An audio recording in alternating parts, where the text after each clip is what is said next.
پہلا مقام جس میں اللہ رب العزت نے قرآن مجید کی بابت رفع شک کرتے ہوئے یعنی شک کو دور کرتے ہوئے فرمایا ان ھذا القرآن یہدی للتی ہی اقوم، بے شک یہ جو قرآن ہے جو ہدایت دیتا ہے یا اس قرآن سے جو ہدایت ملتی ہے وہ سب سے پختہ، سب سے عظیم، اعلیٰ اور مضبوط ہدایت ہے۔ یعنی قرآن ہدایت کا بڑا مضبوط اور بڑا اونچا اور بڑا پختہ ذریعہ ہے۔ اور دوسرا مقام جو تلاوت کیا گیا اس میں اللہ رب العزت نے ارشاد فرمایا لَقَدْ كَانَ لَكُمْ فِي رَسُولِ اللَّهِ أُسْوَةٌ حَسَنَةٌ، کہ بے شک تمہارے لیے رسول اللہ صلی اللہ علیہ وسلم کی زندگی میں ایک بہترین نمونہ عمل موجود ہے۔ ان دونوں کو ہم انشاءاللہ العزیز ساتھ ملا کر سمجھنے کی کوشش کریں گے۔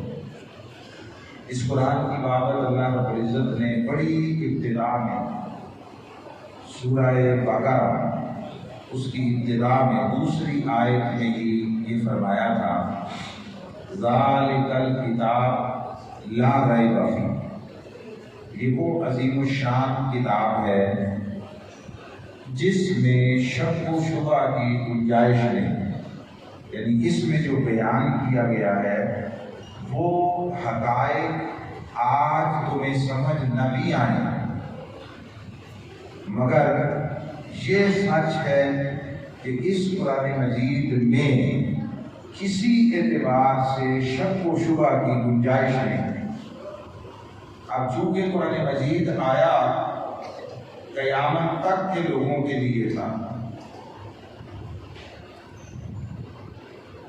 اور خدا جانے کہ قیامت کتنے عرصے کے بعد واقعہ بنی ہے۔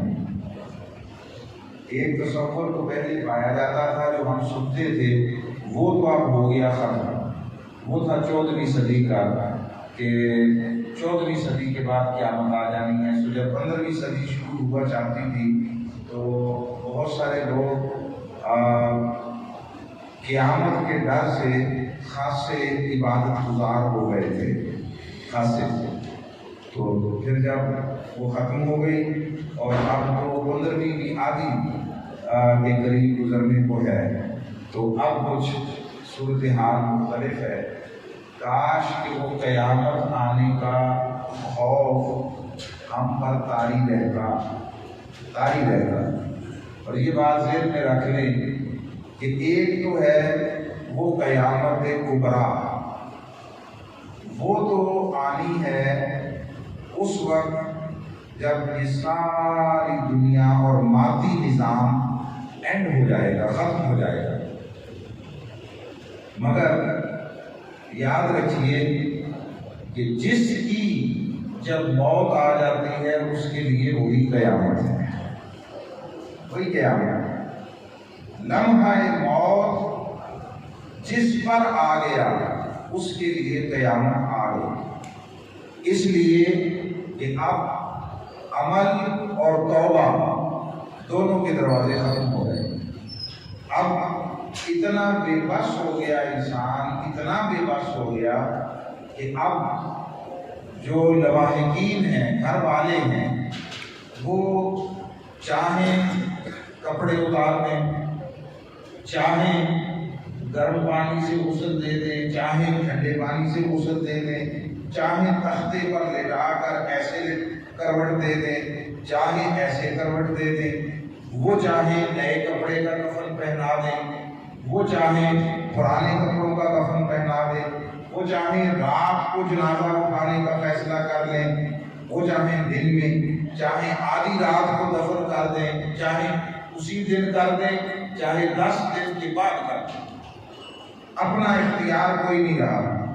اس سے بڑی قیامت کیا ہوئی؟ اس سے بڑی قیامت کیا ہوئی؟ کہ بندہ کچھ بھی کرنے سے معذور ہو گیا، پھر دوسروں کے ہاتھوں میں ہے۔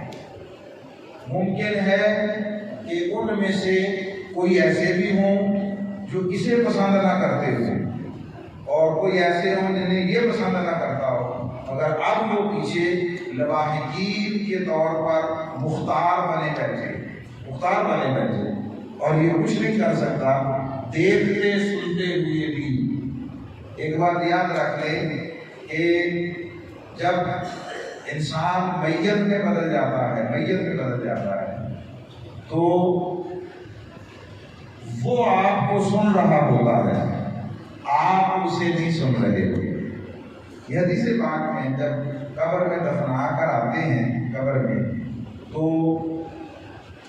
جس کو آگے قبر کی شکل میں جنت ملتی ہے وہ خوش ہوتا ہے اور اٹھتا ہے اور فرشتوں سے کہتا ہے کہ مجھے جانے دو، میں ان کو بتا کے آؤں کہ میرے رب نے مجھ پر کتنا کرم کر دیا ہے، کتنا کرم کر دیا ہے، کیسی جنتیں میرے لیے تیار اللہ نے رکھی ہوئی تھی۔ تو فرشتے سے کہتے ہیں کہ نہیں بیٹھو، یہاں سے واپس کوئی نہیں جاتا، اور خدا نہ خواستہ معاملہ اس کے برعکس ہو تو وہ بھی اٹھ کے بھاگتا ہے، مجھے جانے دو اس عذاب سے، اس دوزخ سے، اس آگ سے۔ فرشتے اسے کہتے ہیں کہ اب یہاں سے بھاگ کوئی نہیں سکتا، اور بالاتفاق 40 قدموں تک دفنا کر واپس جانے والوں کے قدموں کی چاپ کو وہ سنتا ہے، میت سنتا ہے۔ تو اس کے لیے قیامت آ گئی، تو اس بڑی قیامت کا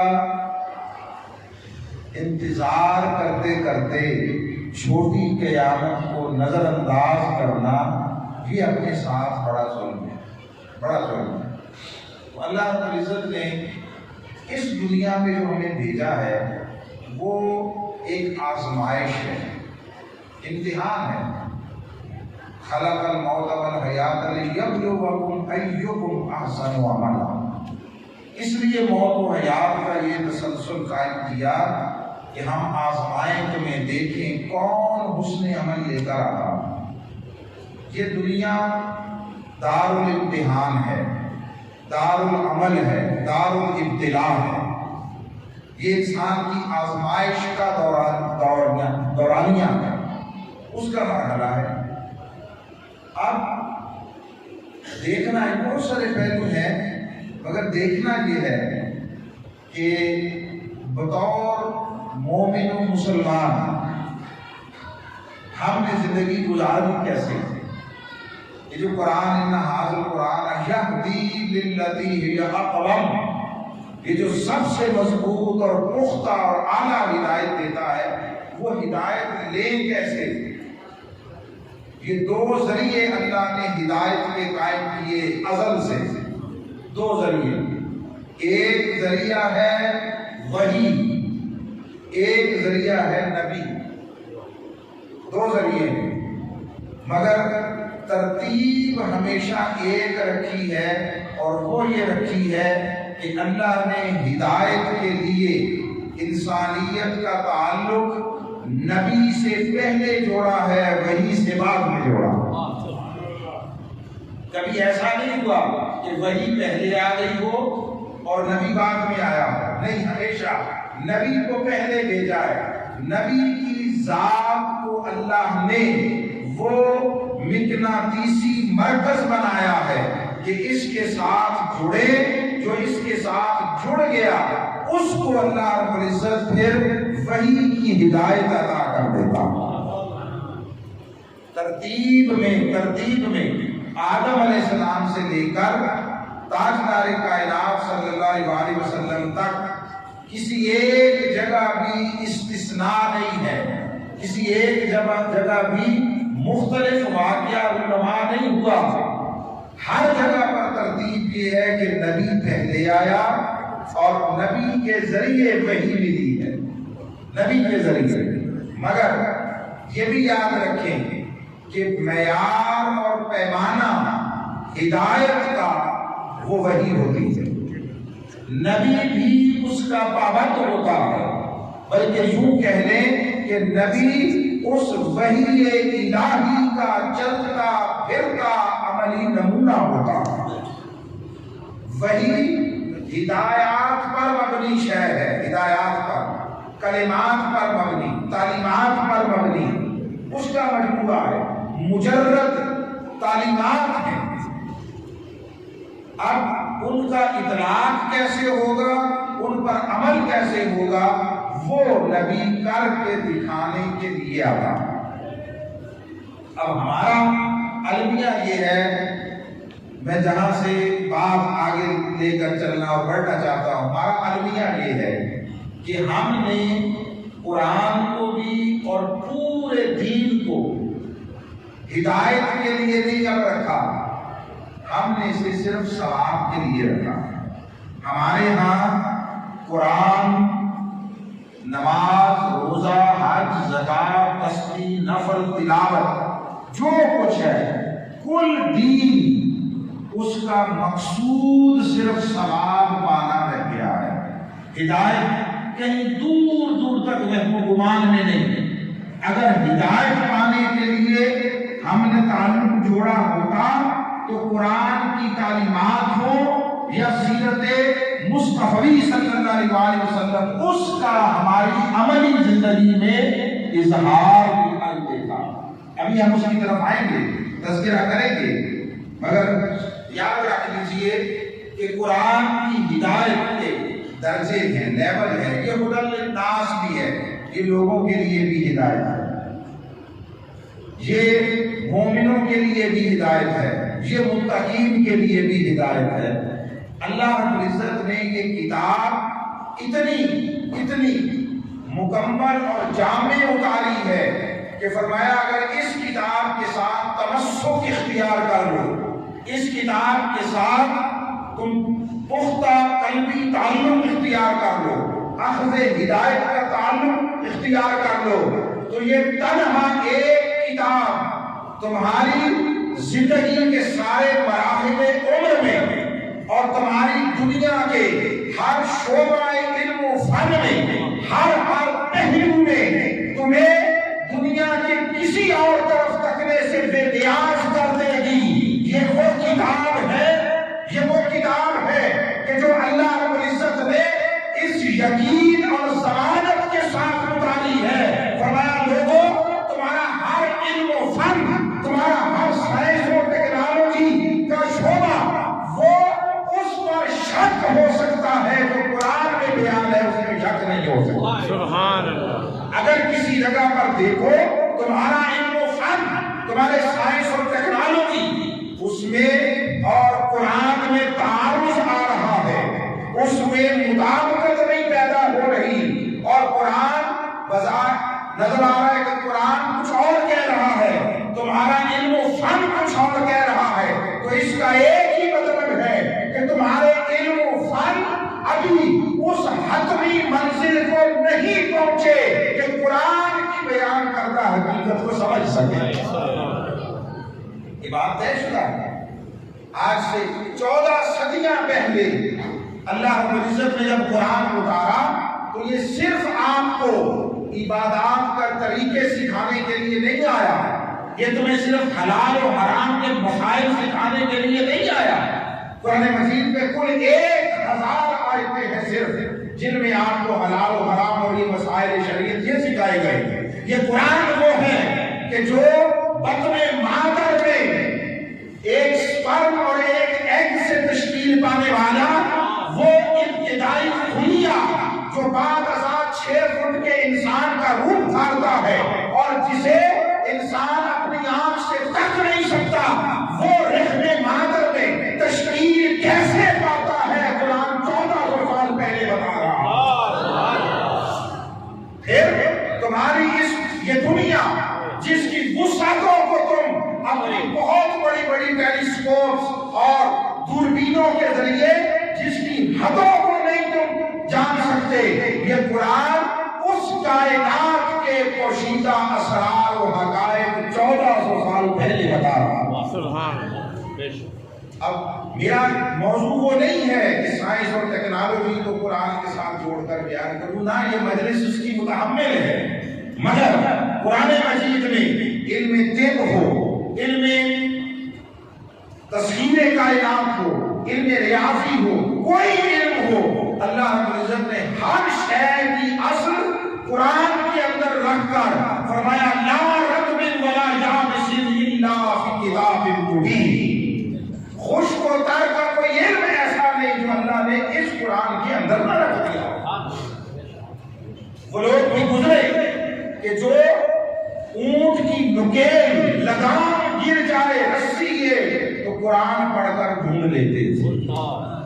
میں آپ کو فرضی قصے کہانیاں یا تخیلاتی افسانے نہیں سنا رہا، یہ سب کچھ اس قرآن کے اندر، مگر بدقسمتی یہ ہے کہ حاملین قرآن یعنی جن کے ہاتھوں میں قرآن تھما دیا گیا ہے ان لوگوں نے اس قرآن کے ساتھ اخذ ہدایت کا تعلق ہی نہیں جوڑا۔ میرے نزدیک شاید اس وقت یہ دو حقیقتیں ہیں جن کا مجھے انکار کرنے کا راستہ نہیں دکھائی دیتا۔ ایک کہ اپنے ماننے والوں کی طرف سے سب سے زیادہ مظلوم کتاب دنیا میں قرآن ہے، مظلوم کتاب قرآن۔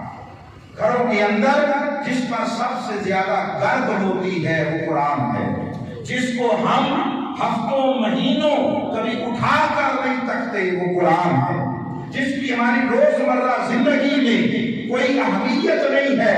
ایک ہے تقدس، ایک ہے اس کے ساتھ اعتقادی تعلق، اعتقادی ذہنی سطح پر عقیدے کا تعلق کہ ہم قرآن کو بڑا عظیم سمجھتے ہیں، وہ پہلو الگ ہے۔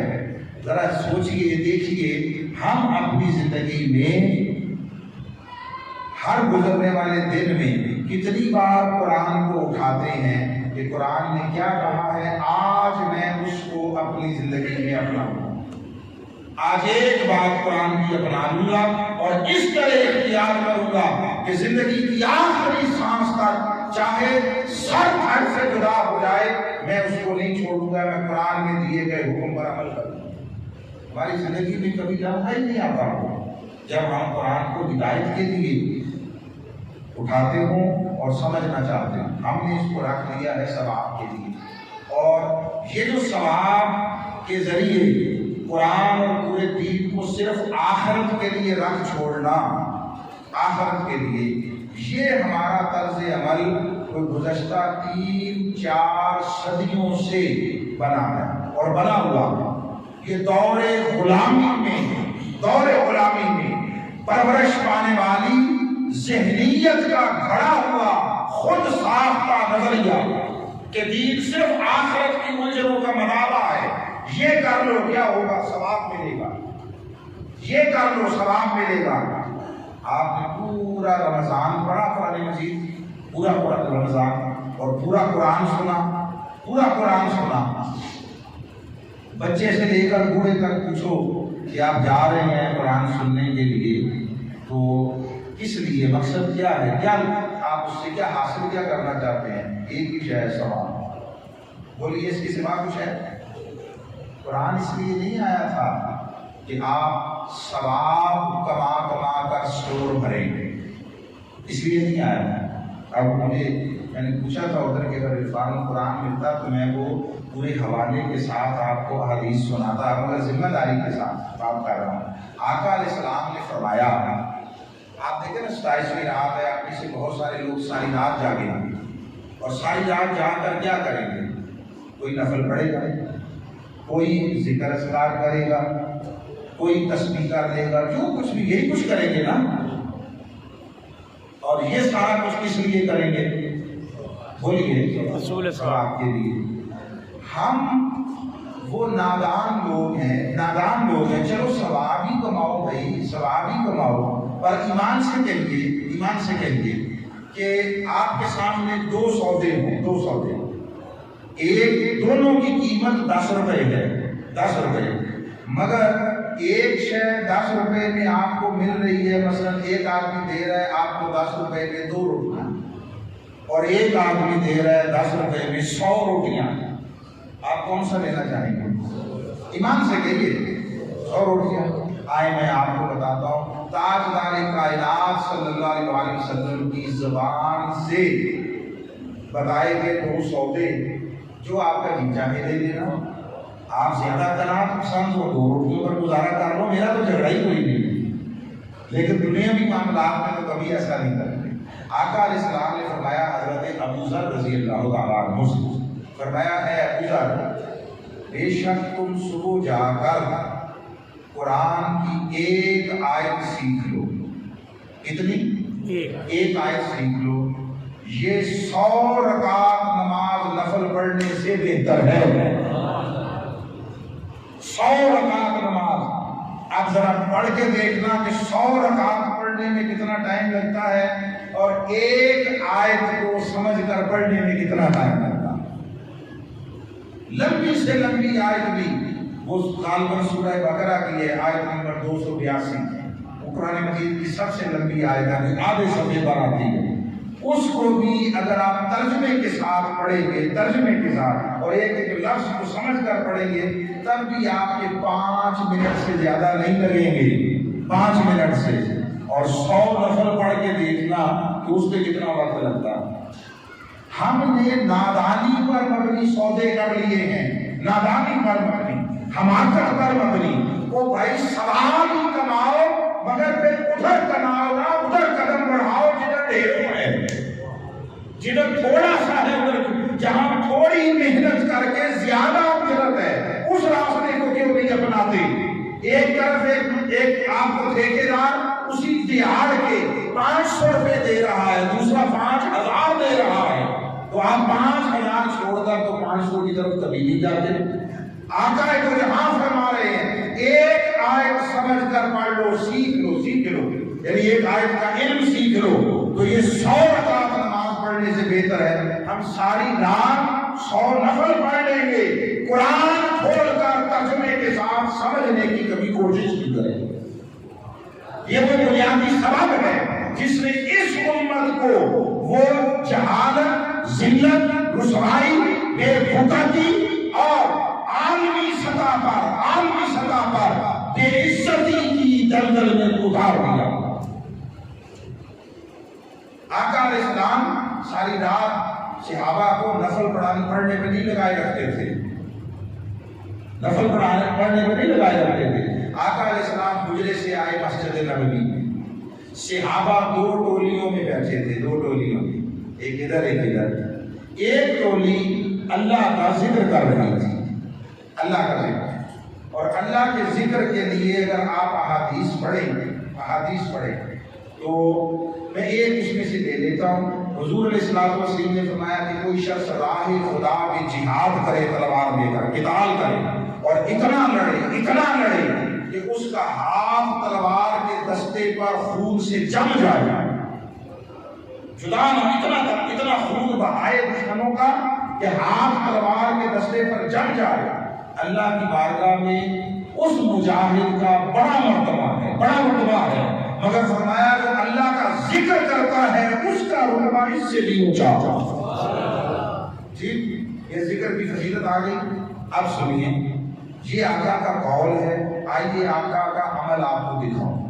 2 ٹولیاں بیٹھی ہیں، 2 گروہ بیٹھے ہیں، ایک ذکر الہی کر رہے ہیں، اللہ کے ذکر میں مشغول ہے، ایک دین سمجھنے کے لیے تعلیم کی محفل سجائے بیٹھے ہیں، وہ دین کے قرآن مجید پر غور کر رہے ہیں، اس کا مفہوم ترجمہ وہ سیکھ رہے ہیں، مسائل سیکھ رہے ہیں۔ آقا علیہ السلام تشریف لائے، حضور نے دونوں کو دیکھا، دونوں کو یہ کیا کر رہے ہیں۔ پھر آقا تعلیم دین والی مجلس میں آ کر بیٹھے، فرمایا میں نے 2 اچھی چیزوں میں سے بہتر کا انتخاب کیا۔ ہم تعلیم سے میلوں دور ہو گئے، کوسوں دور ہو گئے، اور پھر یہ وہ کتاب تھی جس میں اللہ رب العزت نے ہر اعتبار سے طبیعت میں رغبت کا بھی سامان رکھ دیا۔ یہ آپ کی عمر کے سارے مرحلوں میں بھی رہنمائی کرتی ہے، زندگی کے سارے شعبوں اور گوشوں میں بھی رہنمائی کرتی ہے۔ اب کتنی عجیب بات ہے، شاید میں نے ممکن ہے کبھی یہ بات پہلے بھی یہاں کہی ہوگی، یہ میرے مستقل جو گفتگو کے اجزاء ہیں نا، مستقل اس میں رہتی ہے یہ بات کہ آپ ایک بچے کو جب میٹرک تک پڑھاتے ہیں نا تو کم و بیش 100 کتابیں پڑھتا ہے، نرسری پریپ سے لے کر آپ کبھی کاؤنٹ کر لیں۔ میں نے 10 سال اپنا اسکول چلایا ہوا ہے انگلش میڈیم، مجھے پتا ہے۔ تو میٹرک تک جاتے جاتے بچہ تقریباً 100 کتابیں پڑھتا ہے۔ ٹھیک، یہ وہ کتابیں ہیں جو میں نے، آپ نے لکھی، کسی اور نے لکھی، کچھ عرصے کے بعد وہ ایکسپائر ہو جاتی ہیں، ان میں پھر ترمیم کی جاتی ہے، حذف و اضافے کیے جاتے ہیں، وہ کیا کہتے ہیں، اس کے ریوائزڈ ایڈیشن آ جاتے ہیں، ریوائزڈ ایڈیشن۔ ٹھیک، ورنہ وہ ساتھ چل نہیں سکتی زندگی کے۔ اللہ رب العزت نے ایک کتاب بھیجی، فرمایا نہ کوئی ترمیم، نہ کوئی تبدیلی، اور نسل در نسل قیامت تک تمہاری ساری ضرورتوں کی کفالت کے لیے ایک کتاب دی۔ یہ جو میں نے اور آپ نے لکھی، یہ میٹرک تک 100 پڑھ لیتے ہیں، 100 والدین پڑھا دیتے ہیں، اور جو ایک کتاب اللہ نے بھیجی ہے وہ کتاب پڑھنے کی توفیق نہیں۔ اب آپ کہیں گے نہیں، ہم تو پڑھاتے ہیں بچے کو، اسکول بھی بعد میں بھیجتے ہیں، کیونکہ یہ جو ادھر کے علاقے ہیں ہمارے ان علاقوں سے اس اعتبار سے بہتر ہے کہ یہاں دینی مذہبی رجحانات زیادہ ہیں۔ تو آپ کہیں گے ہم تو پڑھاتے ہیں بچے کو، پہلے قرآن پڑھاتے ہیں۔ جی ہاں، اب وہ کیسے پڑھاتے ہیں؟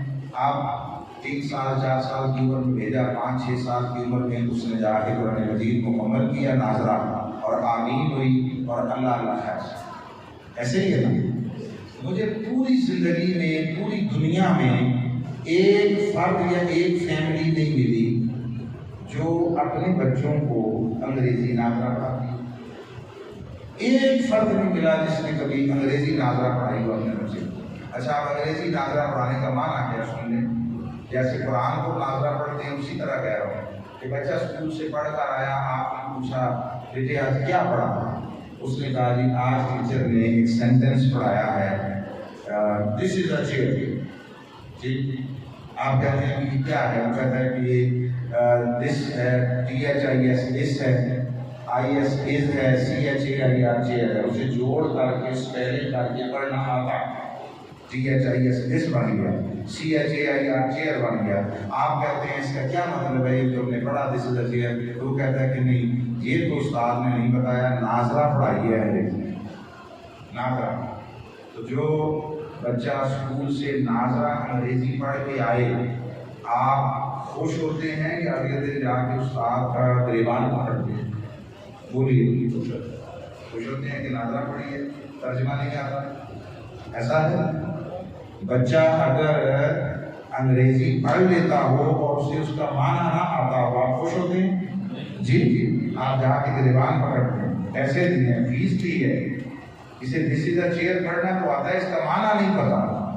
یہ جس طرح دس از اے چیئر کا معنی نہ آنے پر آپ جا کے استاد کے گلے پڑھتے ہیں، کبھی آپ نے سوچا کہ قرآن مجید ناظرہ کیوں پڑھتے ہیں؟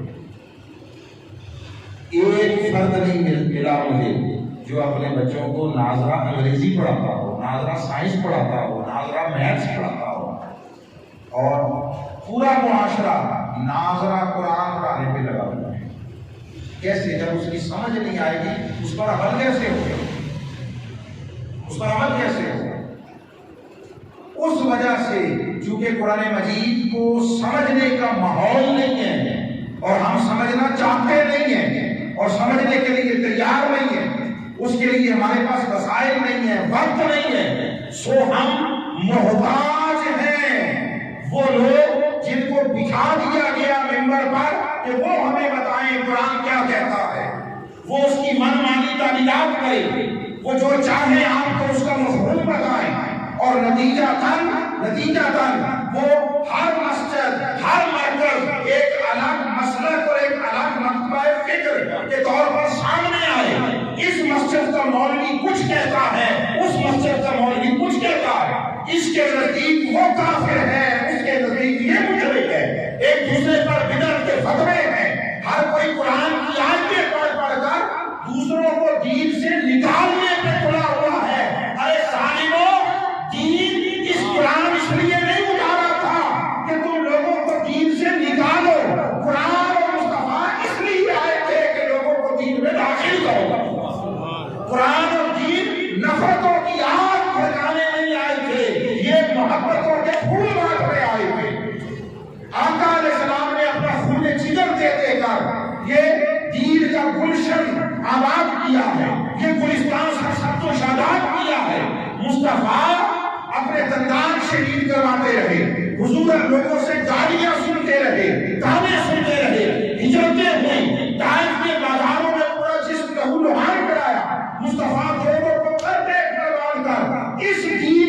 بنیادیں رکھتے رہے. آج مولوی اٹھتا ہے، داخل کرنے کی توفیق نہیں، ہر کسی کو دین سے نکالتا پھرتا ہے. دین کسی کے باپ کی جاگیر نہیں ہے، دین کسی کی ملکیت نہیں ہے، ملکیت فقط خدا اور مصطفیٰ کی ہے. بس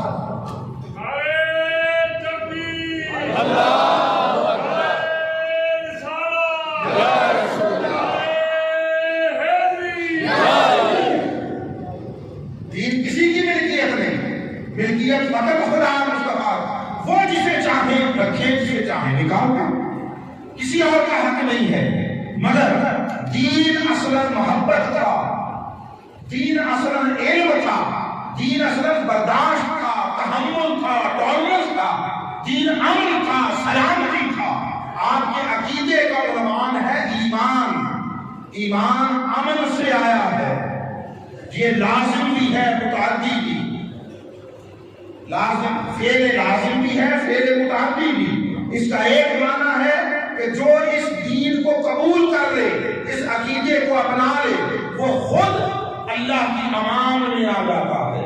اور دوسرا معنی یہ ہے اس سے ساری مخلوقات اور کل کائنات امان پا لیتی ہے. اس کی ذات سے کسی کو دکھ نہیں پہنچتا، تکلیف نہیں پہنچتی، کسی کو اذیت نہیں دیتا. یہ ہے صاحب ایمان ہونے کا معنی.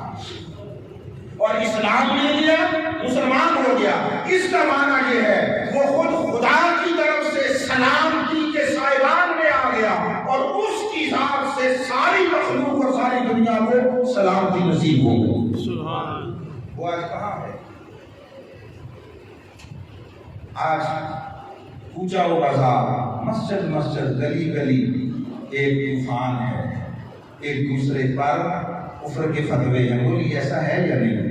برداشت کرنے کو تیار نہیں ہے. برداشت کرنے باتیں کرنی ہے آقا علیہ السلام کی سیرت کی، بات کرنی ہے حضور کی محبت کی، آقا کے عشق کی. یہ عشق نہیں آسان. بس اتنا سمجھ لیجئے ایک آگ کا دریا ہے اور ڈوب کے جانا ہے. آقا علیہ السلام نے اپنے گھر میں یہودیوں کو مہمان ٹھہرایا، ان کو ساتھ ساتھ بکریوں کے دودھ پلائے، ان کے گندے کیے ہوئے بستر مصطفیٰ نے اپنے پاکیزہ اور منزہ ہاتھوں سے دھوئے ہیں. اس طرز عمل کو دیکھ کر وہ بدترین دشمنان اسلام مصطفیٰ کا اخلاق دیکھ کر دائرہ دین مصطفیٰ میں داخل ہوئے. آج ہمارا کردار دیکھ کر لوگ ہم سے بھاگ رہے ہیں. ہم نے دین سمجھا ہے صرف اور صرف 4 عبادات کو، نماز، روزہ، حج اور زکات. یہ دین ہے. جس نے زیادہ یہ فرائض جس نے زیادہ کیا وہ تسبیح کر لے. جو جتنی زیادہ تسبیح کرتا ہے اتنا بڑا مسلمان ہے. جو جتنا زیادہ حلیہ اپنا لے، حلیہ داڑھی رکھ لے، اللہ نصیب کرے. میں کسی شہر کی تحقیر نہیں کر رہا، مگر داڑھی رکھ لے، دیندار ہو گیا اس کے مقابلے میں جس نے نہیں رکھی. اس نے سر پہ ٹوپی پگڑی پہن لی تو جو ننگے سر پھرتا ہے اس کے مقابلے میں زیادہ دیندار ہو گیا. دینداری یہ ان چیزوں میں صرف 5% ہے. 95% دینداری حلیوں میں نہیں ہے، سیرت و کردار میں. وہ سیرت و کردار کہاں گیا؟ اللہ نے حضور کو بھیجا، 40 سال تک اعلان نبوت نہیں کروایا. 40 سال تک فرمایا حبیب ایک جملہ ممکن ہے یہ بھی کبھی پہلے یہاں آیا ہو. آقا علیہ السلام کو 40 سال تک حضور نے اعلان نبوت سے روکے رکھا. فرمایا حبیب 40 سال تک بتانا نہیں میں کون ہوں، دکھانا ہے میں کیسا ہوں. سبحان اللہ. 40 سال تک حضور علیہ السلام نے صرف اپنا آپ دکھایا ہے، اور وہ جو دکھایا تھا وہ اپنی اعتقادی جو حضور علیہ السلام کا جو اعتقادی یقین تھا وہ نہیں دکھایا. آقا علیہ السلام نے اپنا سیرت و کردار دکھایا. پورے معاشرے نے دل اجماع حضور کو الصادق اور الامین کہا. یہ کلمہ پڑھنے والے عقیدت مند امتیوں کی طرف سے دیا گیا خطاب نہیں تھا. یہ اعلان نبوت سے پہلے مشرک اور کافر معاشرے کی طرف سے حضور کے لیے اعلان تھا. سچے سارے تھے کسی نہ کسی حد تک، مگر فرمایا ہم سچ بھی سچ بولتے ہیں مگر الصادق خاص سچا حضرت مصطفیٰ۔ صادق اور صادق کا فرق عرض کر دیتا ہوں، یہ بڑی خاص بات ہے۔ صادق وہ ہے جو آپ سے بات کہے، آپ اس کی بات کو پرکھیں اور وہ حقیقت کے مطابق نظر آئے، درست نظر آئے، آپ کہتے ہیں سچا ہے۔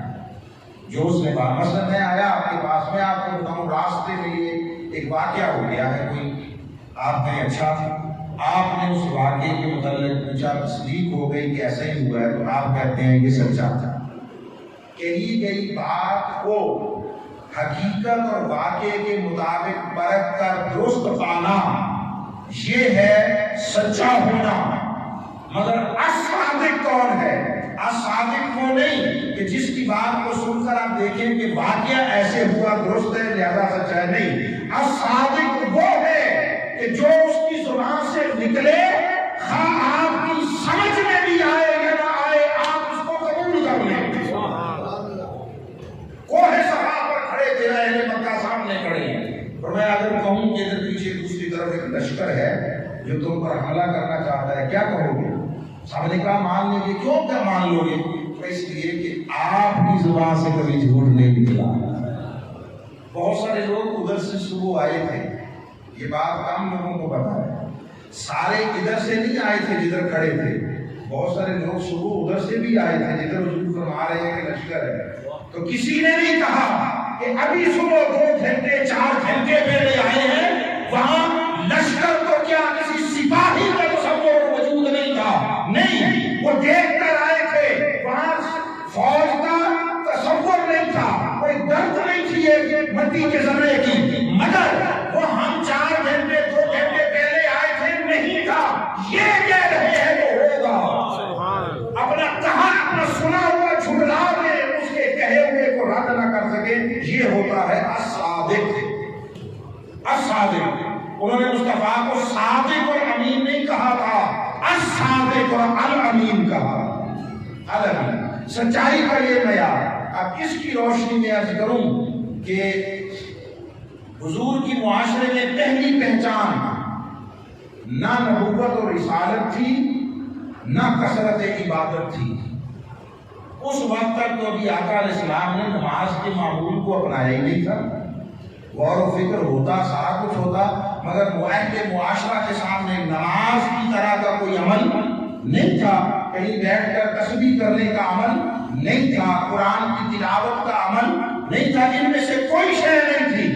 ان 40 سالوں میں حضور کی پہچان نہ نبوت اور رسالت تھی، نہ عبادت تھی، 2 چیزیں تھیں، صداقت تھی، امانت تھی۔ اس پر اعلان نبوت کی بنیاد ہے، وہ صداقت و امانت آج کہاں ہے؟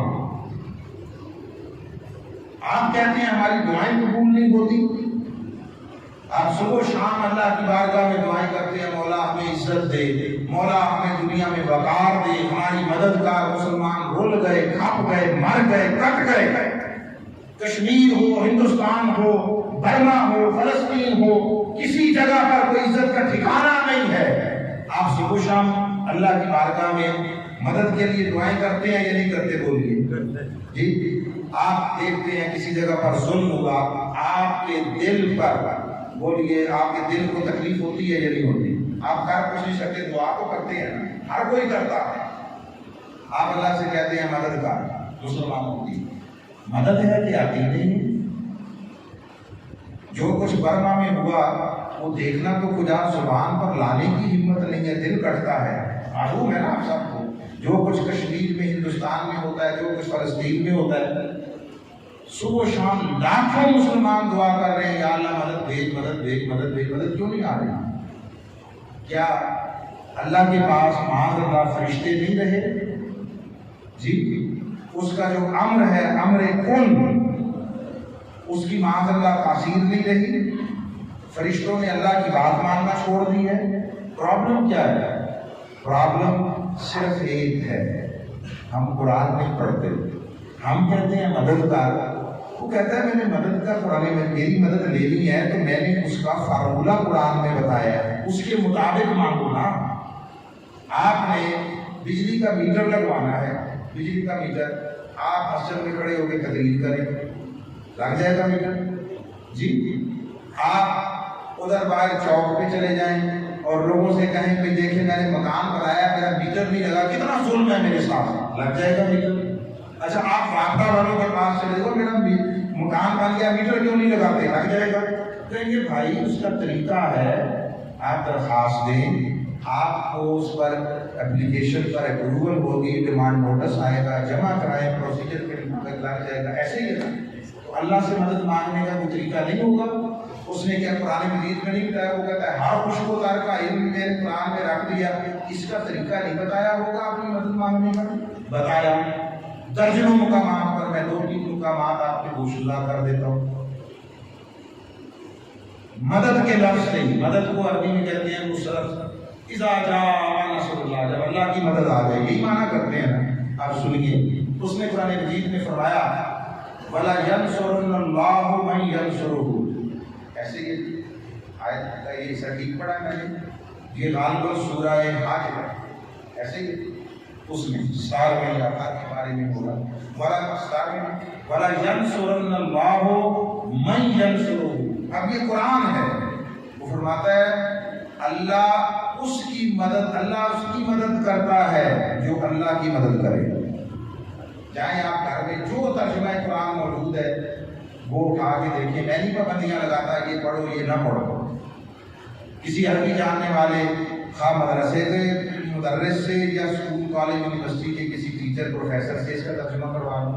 وَلَا يَنْصُرَنَّ اللَّهُ مَن يَنْصُرُهُ، اللہ اسی کی مدد کرتا ہے جو اللہ کی مدد کرے گا۔ یہ ایک مقام ہو گیا۔ سورہ محمد میں ارشاد فرمایا ہے ان تنصروا اللہ ینصرکم ویثبت اقدامکم، اگر تم اللہ کی مدد کرو گے تو اللہ تمہاری مدد کرے گا اور تمہیں ثابت قدمی عطا کرے گا۔ پھر ایک اور مقام ہے ان اللہ لا یغیر ما بقوم حتی یغیروا ما بانفسہم، اللہ اس قوم کی حالت کو کبھی نہیں بدلتا جو خود اپنی حالت بدلنے کے لیے تیار نہ ہو۔ یہ تینوں قرآن کی آیتوں میں سے ہیں۔ اب سوال یہ ہے اللہ کو میری کون سی مدد چاہیے کہ میں اس کی مدد کروں تو وہ میری مدد کرے، ٹھیک ہے؟ اللہ میری حالت کیوں تب اس کے ساتھ مشروط کر رہا ہے جب میں اپنی حالت بدلنے کو کھڑا ہو جاؤں؟ وہ میں اپنی حالت کیسے بدلنے کے لیے کھڑا ہو جاؤں؟ میں اللہ کی مدد کیسے کروں؟ وہ فرماتا ہے میں نے قرآن مجید میں پورا ضابطہ زندگی عطا کیا، نظام زندگی عطا کیا ہے۔ تم اپنے اٹھنے بیٹھنے، خلوت و جلوت، اپنی زندگی کی نشست و برخاست، اپنی زندگی کے کاروبار و معاملات سارے کے سارے قرآن میں دیے گئے میرے احکام کے تابع کر دو، تم میری ہدایات کے سانچے میں ڈھل جاؤ، تم مدد کے لیے زبان بعد میں کھولو گے، میری مدد پہلے تمہارے ساتھ چلے گی۔ کرتے سارا دن میری نافرمانیاں اور سمجھتے ہو نمازیں 5 پڑھ لی اور دینداری ہو گئی، دین مکمل ہو گیا، دکان میں بیٹھتے ہو، لوگوں کے ساتھ دھوکہ کرتے ہو، ملاوٹ کرتے ہو، تم نام توڑ میں کمی کرتے ہو، لوگوں کے دجل و فریب کرتے ہو، ملازمت میں ہو تو تم کام چوری کرتے ہو، تنخواہ کہیں سے لیتے ہو، رشوت کہیں سے لیتے ہو، پوری زندگی حرام پر چل رہی ہے اور حرام کے سانچے میں ڈھل گئی ہے، اور پھر کہتے ہو تمہاری قبول ہو جائے۔ ایک خیال اس کو محال اس کو جلوم اس کو میں آج کیا جانتا ہوں ان واقعے پر بالعموم لوگ اس طرح کی گفتگو سننے کے نہ عادی ہوتے ہیں اور نہ اس کی توقع کرتے ہیں، مگر میں کیا کروں کہ جس آدمی کے پاؤں کے تلے انگارے ہوں، جلتے ہوئی آگ کے انگارے ہوں اس کے پاؤں کے تلے، وہ آپ کو خوبصورت نغمے نہیں سنا سکتا، وہ درد پر مبنی چیخو پکار اور آہیں ہی سنائے گا۔ جب دیکھتے ہیں اپنے حالات پوری دنیا میں تو شرمساری ہوتی ہے، مگر جب اس کی وجہ جانتے ہیں تو باخدا وجہ ہمارے اپنے سوا کوئی اور قرآن کی قبولیت کے راستے میں کوئی دوسرا رکاوٹ نہیں ہے سوائے ہمارے آنے۔ اب دو باتیں کرتا ہوں، مقامی ماحول اور اس کے پیش نظر۔ میں جب آیا، تھوڑا سا میں لیٹ تھا، تو میں جب آیا میں نے کچھ ایک تو بڑی عجیب باتیں دیکھی ہیں۔ میں نے اس کی توجیہ بھی کرنے کی کوشش کی ہے، اپنے حسن ظن کو زیادہ میں نے پکارا ہے، مگر پھر بھی تعجب کی بات تھی، جتنے لوگ اندر شاید نماز پڑھ رہے تھے اتنے ہی باہر بیٹھے ہوئے تھے، اتنے ہی باہر بیٹھے ہوئے تھے۔ پھر جب تراویح اختتام ہو گیا اور وطر کی جماعت شروع ہوئی ہے تو درجنوں کے حساب سے لوگ اندر سے نکل گئے۔ میرے لیے عجیب بات تھی، عجیب بات۔ آپ نے 20 تراویح پڑھی، 20 ایسے ہی ہے؟ اچھا، آپ کسی مطلب فکر مسلک سے تعلق رکھتے ہو، میرا ایشو نہیں ہے، میرا یہ پرابلم ہی نہیں ہے۔ آپ چلے جائیں اپنے اپنے کسی بڑے مفتی کے پاس جس مسلک سے تعلق رکھتے ہیں، اس سے پوچھیں کہ 20 نفل مل کر ایک واجب کے برابر ہوتے ہیں؟ 20 نفل مل کر ایک واجب کے برابر نہیں ہوتے۔ کمال ہے، 20 تراویح پڑھ لی ہیں اور 3 وتر چھوڑ گئے۔ ٹھیک، اب اور درجنوں لوگ، سچ بات یہ ہے کہ باہر چھوٹے چھوٹے بچے نہیں، 5 7 سال 10 سال تک کے بچے نہیں باہر بیٹھے ہوئے تھے۔ یہ امریکہ نے آگے روکا تھا؟ بولیے، یہ اسرائیل نے سازش کی تھی کہ بھئی کچھ نماز پڑھ لو، باقی سارے بیٹھ کر باہر گپے لگاؤ؟ دو چیزیں دین معاشرت کی سطح پر سب سے پہلے اپنے ہر ماننے والے سے ڈیمانڈ کرتا ہے، دو چیزیں، عبادت سے بھی پہلے، عبادت سے بھی پہلے دو چیزیں مانگتا تھا۔ وہ دو چیزیں کیا ہیں؟ سب سے پہلی چیز ہے طہارت اور صفائی۔ اچھا، اس سے کیا مراد ہے طہارت اور صفائی سے؟ وضو کر لینا، غسل کر لینا؟ نہیں، آپ کے پورے ماحول، آپ کے پورے معاشرے، اس کی پاکیزگی، اس کی طہارت، اس کی صفائی۔ معنی یہ ہے جہاں ایمان اور اسلام ہوگا وہاں طہارت ہوگی۔ صفائی کو نصف ایمان یا ایمان کا حصہ قرار دیا ارکان اسلام نے۔ عمل کی دنیا میں عمل کوئی ایمان کا حصہ نہیں ہے، یاد رکھیں۔ نماز ایمان کا حصہ نہیں ہے، نماز ایمان کے اظہار کا ذریعہ ہے، نماز ایمان نہیں ہے، یہ بات یاد رکھیں۔ جو ایمان لائے گا پہلے وہ نماز پڑھے گا۔ ایمان سے نماز ملتی ہے، نماز سے ایمان نہیں ملتا۔ ترتیب یہ ہے، میری بات آپ سمجھ رہے ہیں؟ جو ایمان لا چکے گا وہی نماز پڑھے گا نا، اس سے مطالبہ کیا جائے گا۔ پہلے ایمان لائے گا پھر نماز پڑھے گا، بولیے، یا پہلے نماز پڑھے گا پھر ایمان لائے گا؟ پہلے ایمان لائے گا۔ تو نماز ایمان کا جز نہیں ہے، صفائی کو ایمان کا جز قرار دیا۔ اور پوری دنیا میں سب سے گندے معاشرے مسلمانوں کے ہیں، یا افریقیوں کے ہیں، افریقہ والوں کے، یا مسلمانوں کے۔ جب جس معاشرے میں صفائی پاکیزگی نہیں ہے، آدھا ایمان ہو گیا۔ میں حدیث رسول کی ذہن میں کہہ رہا ہوں، آدھا ایمان ہو گیا۔ گھر کمرے کی صفائی کی تو سیب میں گند پھینکا، سیب کی صفائی کی تو گلی میں گند پھینکا۔ اب گلی والا کدھر جائے گا؟ گلی والا کدھر جائے گا؟ سارا معاشرہ گندا، اور سڑکیں اور دنیا کا سب سے بڑا باتھ روم وہ ہماری ریلوے لائن ہے۔ کراچی سے خیبر تک ہم سفر کر لیں، آپ کو پتہ لگ جائے گا۔ ہم نے سارے شہروں کے گند بھی لا کر سڑکوں اور راستوں کے کنارے پھینکے ہوتے ہیں تاکہ آنے والا دیکھے وہ ہمارے حسن نفاست کی داد۔ آدھا ایمان تو میرے بھائی کٹ کر پھینک گیا۔ ایمان پانے، ایمان بچانے کے لیے وہ حمالیہ سر کرنے کی ضرورت نہیں ہوتی۔ ایمان کو پانے اور بچانے کے لیے صرف نفس کو زیر کرنا ہوتا۔ کسی اللہ والے سے کسی نے پوچھا جنت کتنی دور ہے، کتنے فاصلے پر ہے؟ اب وہ کوئی